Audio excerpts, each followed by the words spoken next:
বাংলাদেশের সর্ব উত্তরে থানা তেঁতুলিয়া। তেঁতুলিয়া থানার বাংলা বান্দার 0 পয়েন্টে ঘুরতে আসলে এরকম রাস্তার দুপাশে অসংখ্য পাথর ভাঙ্গার দৃশ্য দেখতে পারবেন, যা আপনাকে মুগ্ধ করবে।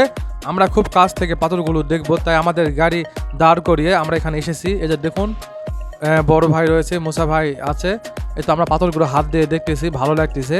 আমাদের ওইদিকে এরকম কোনো দৃশ্যপট দেখা যায় না সচরাচর। তো আমরা এখানে এসেছি ঘোরার জন্য। আসার পর দেখি এরকম অনেক পাথর, তো ভাবলাম একটু কাছ থেকে দেখি, ভিডিও করি আপনাদের জন্য। আপনারা ঘুরে ঘুরে দেখাচ্ছি জায়গাটা। দেখুন এপাশে অনেক পাথর ভাঙ্গার দৃশ্য, মোটামুটি 5-7 কিলোমিটার পর্যন্ত দুপাশে এরকম পাথর ভাঙ্গার দৃশ্য দেখতে পাবেন। অবশ্যই ঘুরে যাবেন এই বাংলা বান্দা 0 পয়েন্ট, ভালো লাগবে। আর একটা কথা আপনাদের জানিয়ে রাখি, এখান থেকে কিন্তু বাংলাদেশ শুরু ও শেষ, মানে উত্তরে এখানে শেষ, আবার এখান থেকে শুরু হয় বাংলাদেশ। ওপাশে ভারতের ফুলবাড়ি বর্ডার। আমরা পুরো জায়গাটায় ঘুরে ঘুরে দেখলাম। ইনশাল্লাহ কোনো একদিন আমরা এই পথেই ভারতে যাব, ভারতের পাশের দেশ নেপাল, ভুটান যাব। ভালো লাগতেছে।